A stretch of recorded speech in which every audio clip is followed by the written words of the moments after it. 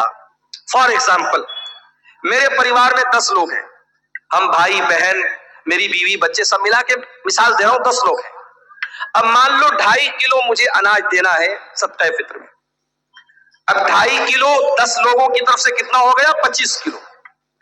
اب مان لو عید اگلے دن ہے اور آج رات میں غلہ لینے گیا، اناج لینے گیا، دکان بند ہو گئی۔ اب میں نے کہا یار تو بہت لیٹ ہو گیا، کیا کریں، چلو صبح دیکھتے ہیں۔ صبح فجر کی نماز پڑھی، عیدگاہ گیا، عید کی نماز پڑھی، اس کے بعد دکان کھلی گلے والے کی۔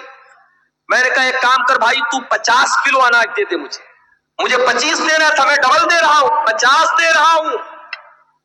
لیکن اللہ کے نبی فرماتے ہیں کہ آپ نے عید کی نماز کے بعد میں دیا تو آپ کو صدقہ فطر کا ثواب نہیں ملے گا۔ کوانٹٹی ڈبل ہو رہی ہے، میں ڈبل ماترا میں دے رہا ہوں، مگر وہ ثواب نہیں ملے گا۔ صرف 15 منٹ کا فرق پڑ گیا، نماز کے پہلے دیتا تو صدقہ فطر قبول ہو جاتا، نماز کے بعد دے رہا ہوں تو قبول نہیں ہوگا۔ یہ ہے شریعت۔ عبادت کیسی؟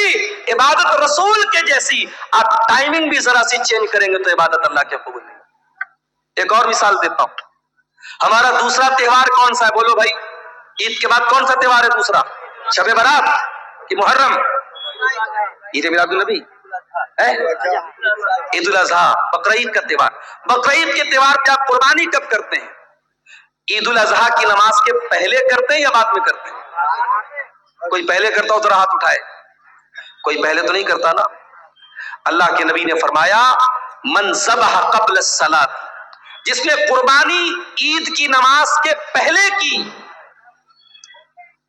جس نے بعد میں کی، فقط تم نسکہ، اس کو قربانی کا ثواب ملے گا، اور جس نے عید الاضحیٰ کی نماز کے پہلے قربانی کی اس کو گوشت ملے گا، قربانی کا ثواب نہیں ملے گا۔ آپ ڈبل بکرا لے آئے، ڈبل جانور لے آئے، 2 کرتے تھے 4 لے آئے، لیکن اگر آپ نے عید الاضحیٰ کی نماز کے پہلے قربانی کر دی آپ کی قربانی اللہ کے قبول نہیں ہوگی۔ عبادت کیسی؟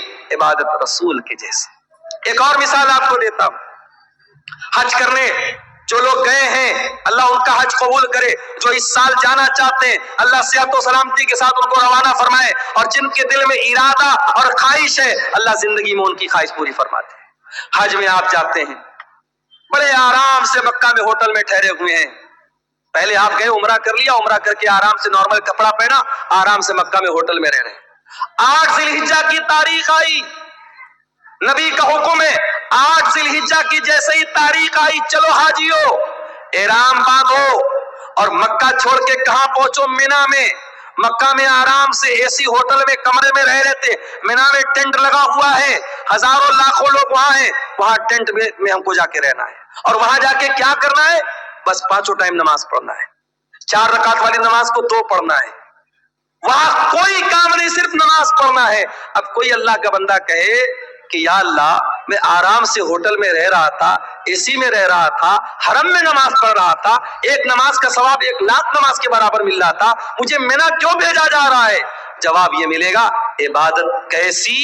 عبادت رسول کے جیسی۔ دین تیری مرضی کا نام نہیں ہے، دین تیری منمانی کا نام نہیں ہے، جہاں میرے نبی کا حکم ہے کہ تجھے مینا جانا ہے تجھے جانا پڑے گا۔ 9 ذی الحجہ کی تاریخ آئی، حاجی کو حکم ملا چل حاجی چل تو مینا سے عرفات جا، عرفات میں حاجی پہنچا، وہاں جا کے ظہر پڑھ لیا، عصر پڑھ لیا، ظہر اور عصر ایک ساتھ پڑھ لیا۔ اب ظہر سے لے کر کے سورج ڈوبنے تک 5 گھنٹہ 6 گھنٹہ کڑی دھوپ نکلی ہے، مئی کا مہینہ ہے، حاجی آرام سے اپنے مینا میں ٹینٹ میں رہ رہا تھا، اس کو عرفات میں بھیجا گیا ہے، کھلے میدان کے نیچے 5-6 گھنٹہ کیا کرنا ہے؟ کچھ نہیں کرنا ہے، کوئی نماز پڑھنا ہے نہیں پڑھنا ہے، ظہر عصر کے بعد وہاں بیٹھ کے اللہ کا ذکر کرنا ہے، دعائیں کرنا ہے۔ یہ حج کا پورا طریقہ کبھی آپ غور کیجئے گا، حج کا پورا طریقہ ہمیں بتاتا ہے اسلام ہماری مرضی کا نام نہیں ہے، اسلام ہماری خواہشات کا نام نہیں ہے، اسلام اپنی اچھاؤں پر چلنے کا نام نہیں ہے، اسلام اللہ اور اس کے رسول کے طریقے پر چلنے کا نام ہے۔ عبادت کس کی؟ عبادت صرف اللہ کی، اور عبادت کیسی؟ عبادت رسول کی جیسی۔ میرے عزیزوں، آج افسوس کی بات ہے کہ مسلمان اپنے آپ کو مسلمان بھی کہتا ہے، نبی کا کلمہ پڑھنے والا بھی کہتا ہے، اور دین میں منمانی کرتا ہے، دین میں نئی نئی بدعتیں نکالتا ہے۔ مسلمان بھول گیا، اس کے نبی اپنے ہر خطبے میں کہتے تھے وَشَرَّ الْأُمُورِ مُحْدَثَاتُهَا وَكُلُّ مُحْدَثَةٍ بِدْعَةٌ وَكُلُّ بِدْعَةٍ ضَلَالَةٌ وَكُلُّ ضَلَالَةٍ فِي النَّارِ۔ دین کے اندر ہر نیا کام بدعت ہے، اور ہر بدعت گمراہی ہے، اور ہر گمراہی جہنم میں لے کر کے جانے والی ہے۔ یہ بدعتیں ہمارا دنیا میں بھی جینا حرام کر رہی ہیں۔ ابھی میں نوگچھیا سے آپ کے کٹیہار آ رہا تھا، مجھے کسی نے بتایا وہاں پہ کوئی عرس ہو رہا ہے۔ عرس جانتے ہو؟ عرس عرس کیا ہوتا ہے بھائی؟ عرس وہ تاریخ ہوتی ہے جس تاریخ میں جس کی مزار ہے، جس کی قبر ہے، اس کا انتقال ہوا ہے، اس کے انتقال پر غم نہیں منایا جاتا، عرس منایا جاتا ہے۔ کیوں؟ یہ عقیدہ رکھا جاتا ہے کہ اللہ کا ولی جس دن اس کا انتقال ہوا، اس کی تو سہاگ رات ہے، نعوذ باللہ۔ عرس کے معنی، یہ میں غلط ترجمہ نہیں کر رہا ہوں، عرس دلہن سے بنا، عریس سے بنا ہے، گویا کہ وہ اللہ سے ملاقات کر رہا ہے، اپنے محبوب سے مل رہا ہے، اس کی شادی کی رات ہے، اس خوشی میں عرس منایا۔ استغفر اللہ، یہ ہے عرس کی حقیقت۔ اور مسلمان آج عرس منا رہا ہے، پورا نوگچھیا کا پورا روڈ جام ہے۔ میرے پیارے ساتھیوں، یہ بدعتیں ہمارا جینا حرام کرتی ہیں۔ آج آپ دیکھ لو، اسلام کے اوپر عمل کرنے میں کوئی ٹریفک جام نہیں ہوتا، اسلام پر عمل کرنے میں کسی کے لیے کوئی مسئلہ کھڑا نہیں ہوتا۔ مسئلہ تب کھڑا ہوتا ہے جب ہم بدعت و خرافات میں مبتلا ہوتے ہیں۔ اور علامہ اقبال نے صحیح کہا تھا، یہ امت روایات میں کھو گئی، حقیقت خرافات میں کھو گئی۔ میرے بھائیوں، بدعت سے بچو۔ اور آخری بات بیان کر کے بات ختم کر رہا ہوں، یہ بدعت جو ہوتی ہے یہ آخرت میں بھی بہت گھاٹے کا سودا بنے گی، آخرت میں بھی بہت نقصان پہنچائے گی۔ اللہ کے نبی جب قیامت کے دن اپنے امتیوں کو کوثر کا جام پلائیں گے تو کچھ ایسے لوگ آئیں گے جن کے ہاتھ اور پیر چمک رہے ہوں گے وضو کی وجہ سے، وضو کی وجہ سے ان کے ہاتھ پیر چمک رہے ہوں گے۔ اللہ کے نبی ان کو کوثر کا جام پلانا چاہیں گے، فرشتے کہیں گے اللہ کے نبی آپ ان کو نہیں پلا سکتے۔ اللہ کے نبی کہیں گے یہ تو میری امت کے لوگ ہیں، یہ تو میرے ماننے والے لوگ ہیں، میرا کلمہ پڑھنے والے لوگ ہیں۔ آپ فرمائیں گے کیوں ان کو مجھے تم کوثر کا پانی نہیں پلانے دے رہے ہو فرشتوں؟ کیا بات ہے؟ فرشتے کیا جواب دیں گے؟